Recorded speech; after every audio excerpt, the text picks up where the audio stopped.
Je suis Anne Pioz, psychothérapeute et je vous accompagne à retrouver une relation sereine et intuitive avec votre alimentation.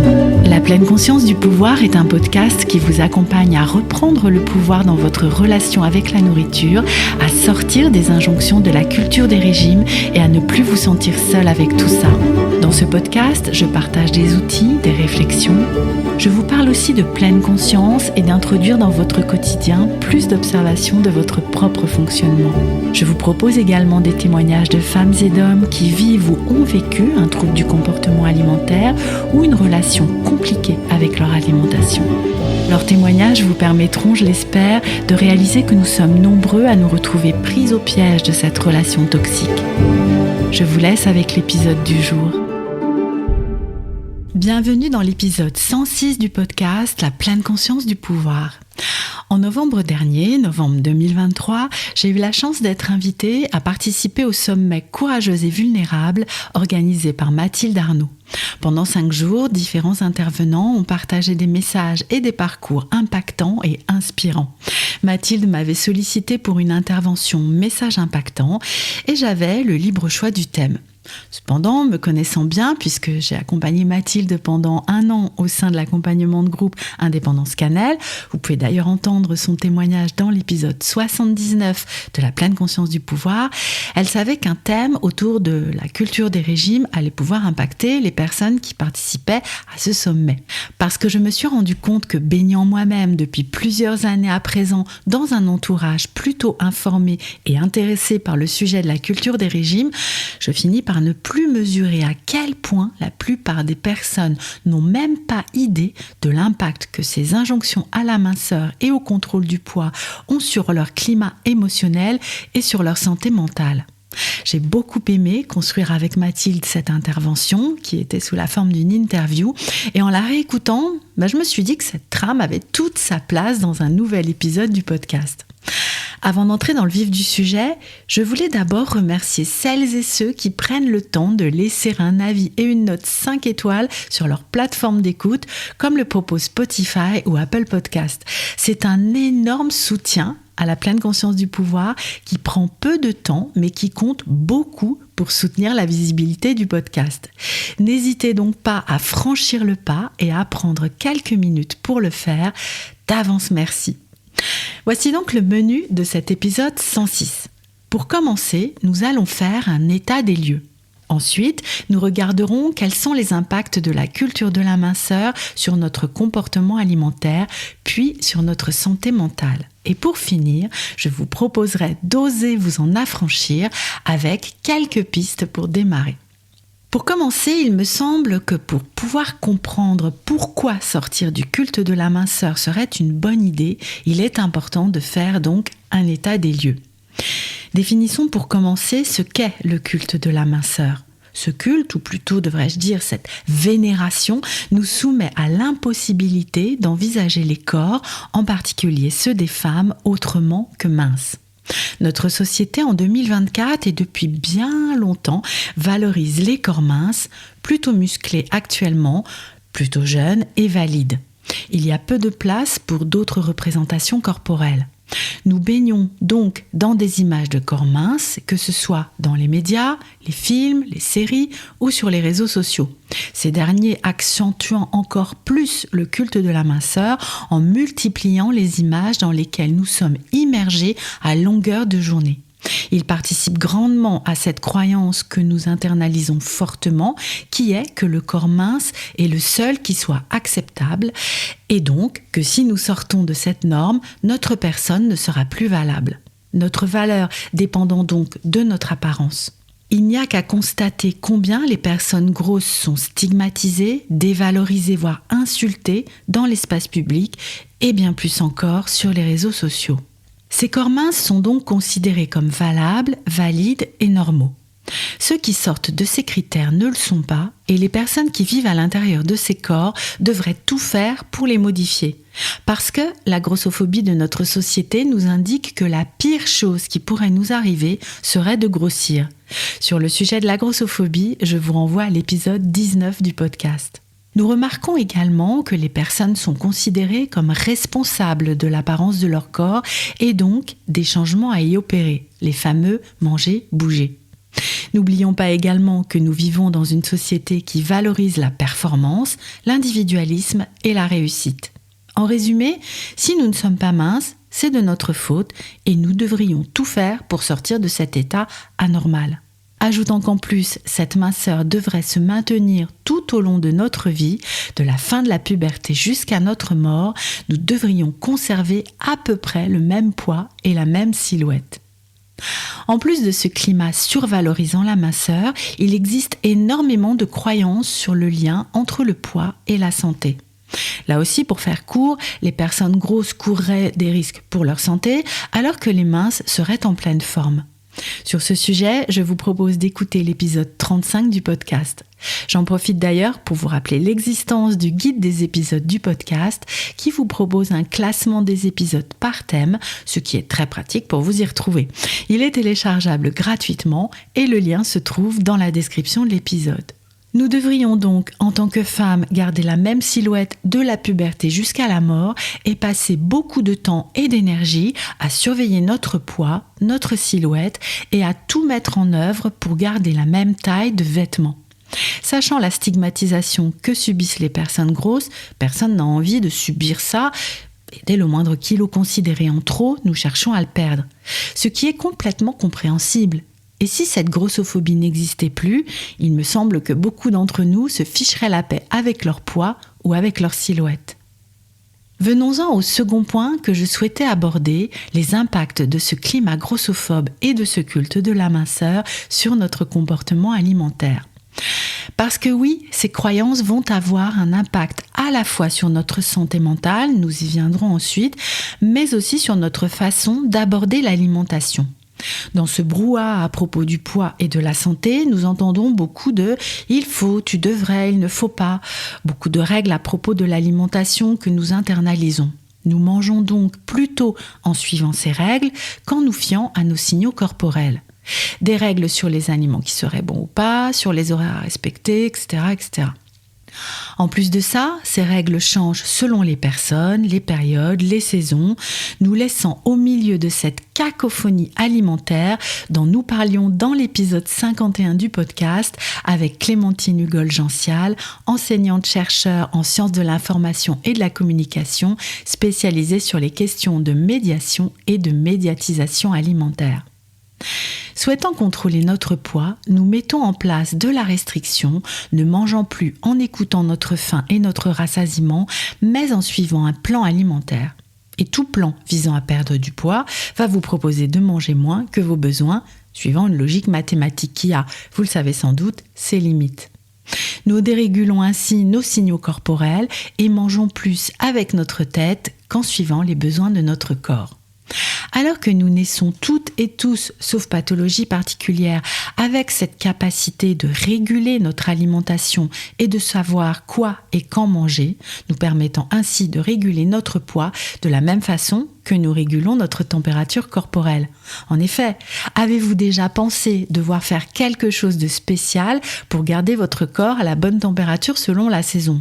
Non, vous avez des actions automatiques, comme vous couvrir plus quand il fait froid et vous habiller plus légèrement lorsque les températures montent.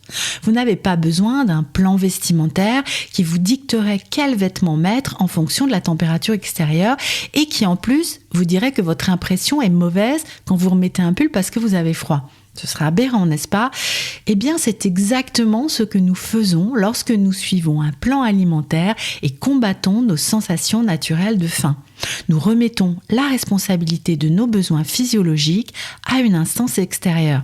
C'est fou quand on y pense, non ? Nous développons également, en plus de cette restriction calorique, de la restriction cognitive qui est caractérisée par l'ensemble des pensées et des croyances que notre tête nous dicte quand il s'agit de nous nourrir. Notre relation au sport va-t-elle aussi en prendre un coup, le mouvement devenant une action visant à modifier notre silhouette plutôt qu'à prendre soin de notre corps et de notre état mental et émotionnel. Nous pouvons même développer une relation très toxique au sport qui sera alors vue uniquement ou presque comme un moyen d'éliminer le surplus de calories mangées ou d'anticiper un repas considéré comme trop riche. Notre comportement alimentaire et sportif devient de moins en moins fluide et nous courons le risque de développer à minima une relation troublée à notre alimentation et au pire un trouble des conduites alimentaires. Ce qui nous conduit au point 3. Quels vont être les impacts sur notre santé mentale ? À ce moment de l'épisode, j'ai envie de vous rappeler que ce que je vous partage ici s'adresse aux personnes qui souffrent de leur relation avec leur alimentation, qui tentent depuis parfois des années, voire des dizaines d'années, de contrôler leur apparence et se trouvent en échec dans ce projet. Certaines et certains vont dire que contrôler leur alimentation est un mode de vie qu'ils ou elles ont choisi. Et que cela n'engendre pas de charge mentale ni de souffrance. Alors ok, pourquoi pas ? J'ai juste envie de poser la question du pourquoi. Pourquoi se consacrer à ce projet du contrôle de la silhouette et du poids ? Quel est le besoin derrière ? De se sentir bien ? Ok, nous cherchons tous cela. Mais qu'est-ce qui rend inconfortable le fait d'avoir un corps qui ne rentre pas dans les normes de la minceur ? La culture des régimes.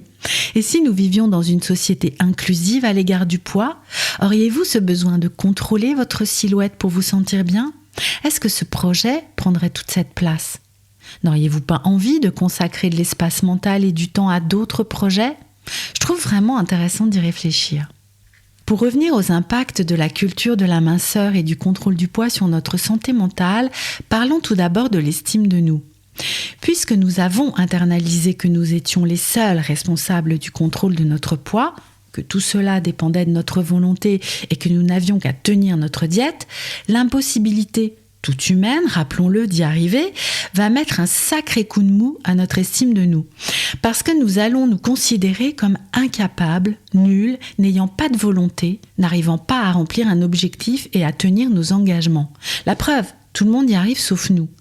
Et ne parlons pas de la grossophobie sociétale qui vient nous rappeler à tout moment qu'être gros et le rester est de notre faute. Alors comment garder une image de soi positive dans ces circonstances ? Ensuite, nous l'avons déjà un peu abordé, mettre du contrôle et des règles sur notre comportement alimentaire va nous éloigner de la possibilité de faire confiance à notre corps et donc à nous-mêmes pour savoir comment s'alimenter. Cela renforce la baisse de l'estime de nous et nous conforte dans l'idée que notre corps n'est pas fiable, voire même que c'est notre personne dans son entièreté qui n'est pas digne de confiance. Cela devient rapidement un cercle vicieux parce que qui a envie de prendre soin de quelqu'un qu'il déteste ? Comment développer de la bienveillance envers nous-mêmes quand nous sommes persuadés d'être la plus nulle des personnes ? Vous voyez le mécanisme de dévalorisation et où il peut nous mener ? Les restrictions caloriques et cognitives vont également induire assez rapidement des obsessions alimentaires. Les envies d'aliments interdits peuvent prendre de plus en plus de place et créer une charge mentale de plus en plus importante. Peut-être avez-vous déjà vécu cela. Être au régime et penser sans cesse à la nourriture. Être dans des anticipations, des calculs permanents. Qu'est-ce que je vais manger ? Pourquoi est-ce que j'ai envie de ça ? Sur ce sujet, je vous invite à écouter ou réécouter l'épisode 9 du podcast sur le danger des régimes et pourquoi interdire ne fonctionne pas. Ces restrictions peuvent également conduire au développement d'un trouble des conduites alimentaires. Ces troubles sont, rappelons-le, des troubles mentaux. Ils sont certes multifactoriels et heureusement toutes les personnes qui contrôlent leur alimentation ne vont pas en développer un. Mais cela peut être une porte d'entrée dans la maladie. Et très souvent, voire même je pense tout le temps, la peur de grossir va être à l'œuvre et freiner le processus de guérison. Et comme je vous le disais un peu avant, si une telle obsession sociétale pour la minceur n'existait pas, y aurait-il autant de personnes touchées par ces troubles ? Je n'ai pas la réponse, il n'y a jamais eu de statistiques de fait, mais j'ai quand même un doute.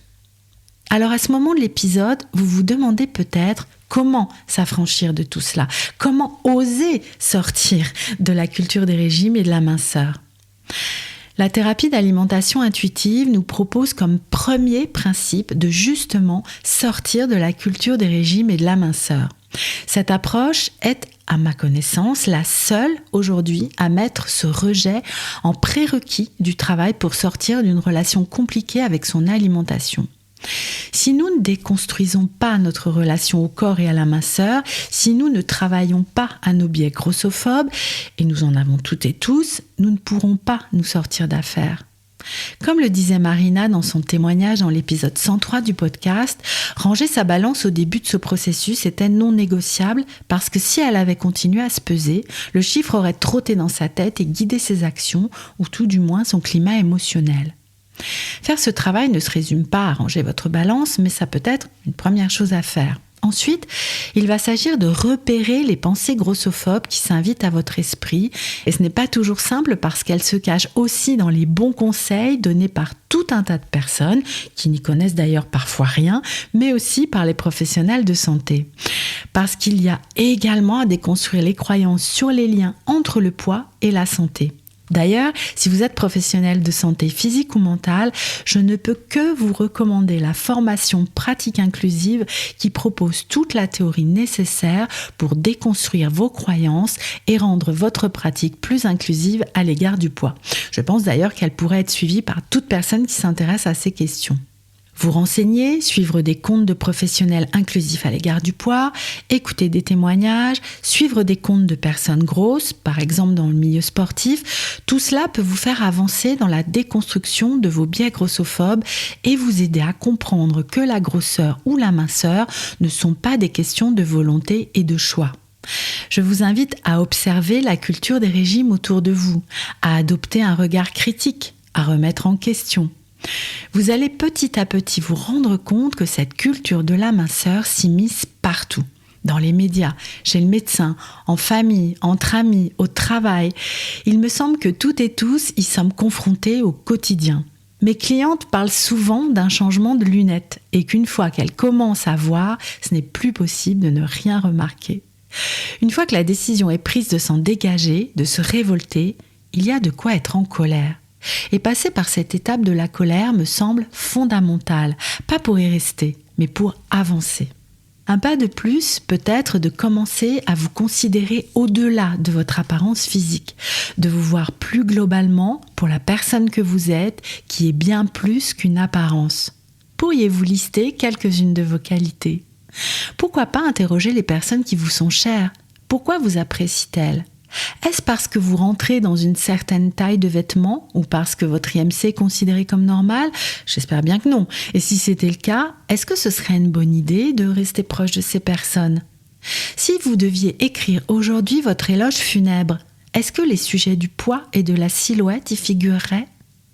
Vous pouvez également mettre en place quelques actions dans le but de faire baisser le niveau sonore de Radio Régime dans votre esprit.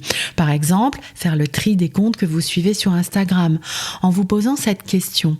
Est-ce que cette publication me fait du bien ? Est-ce qu'elle me permet de me sentir plus confiante ? Faire du tri dans votre dressing peut également être une étape aidante. Vendre ou donner les vêtements trop petits ou trop grands et acheter des vêtements à votre taille dans lesquels vous vous sentez confortable. Beaucoup d'entre nous ont trouvé du soutien dans le féminisme. Pas forcément pour devenir militante, mais à minima pour se questionner sur l'objectification du corps. Est-ce ok pour vous de considérer votre corps comme un ornement, un objet qui se doit d'être beau et désirable ? Le témoignage de Marina, encore une fois dans l'épisode 103 dont je vous parlais tout à l'heure, est un exemple parmi d'autres de cette prise de conscience. Avancer à déconstruire toutes ces croyances peut être difficile à faire seul. Je ne peux que vous encourager à vous faire accompagner et soutenir par un groupe de pairs par exemple, en suivant des comptes Instagram de personnes qui parlent de ces sujets ou en rejoignant des groupes Facebook autour du thème de l'alimentation intuitive. Vous pouvez également avoir envie et besoin d'être accompagné par un ou une professionnelle de la santé mentale qui est au moins sensibilisée à ces questions et à l'accompagnement des troubles alimentaires. Veillez à vérifier que cette personne, ce professionnel, a bien déconstruit la plupart de ses biais. Parce que faire ce chemin seul n'est pas impossible, mais peut être par moments épuisant et décourageant. N'oubliez pas que vous n'êtes pas seul à vivre ça.